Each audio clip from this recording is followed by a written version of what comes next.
সকাল 6:30টায় যাত্রা শুরু করে অবশেষে সকাল 9টা নাগাদ আমরা পৌঁছে গেলাম আজকের ঠিকানা নামহট্ট ভবন 1 মায়াপুর। ভবনের ভিতরে ঢুকে একটু সোজা এগিয়ে কোনাকুনি তাকালেই চোখে পড়বে রিসেপশন।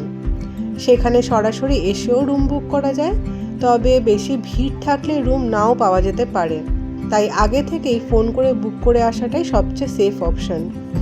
মনে রাখবেন দুপুর 12টার মধ্যে কিন্তু বুকিং কনফার্ম করতে হবে, না হলে ক্যান্সেল হয়ে যেতে পারে। চেকিং টাইম সকাল 11টা আর চেক আউট টাইম হলো সকাল 8টা। এই ভবনটি 4তলা এবং লিফটের ব্যবস্থাও রয়েছে, যদিও মাঝে মধ্যে লিফট বন্ধ ছিল, তাই বয়স্ক মানুষদের জন্য গ্রাউন্ড ফ্লোর বা প্রথম তলায় থাকাই ভালো বলে আমার মনে হয়।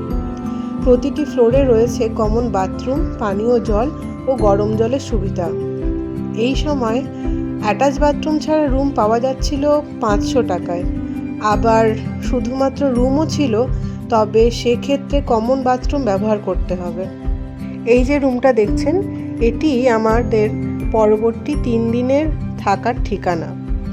রুমে ছিল 3টি বেড, এখানে আপনারা 2টি দেখতে পাচ্ছেন, তবে একটির নিচে আরেকটি পুল আউট বেড ছিল। বাথরুমটি বেশ বড়, পরিষ্কার এবং গিজার সহ ছিল। আর গিজার সহ বাথরুম থাকার জন্য রুমটির ভাড়া আমাদের পড়েছিল 700 টাকা প্রতিদিন।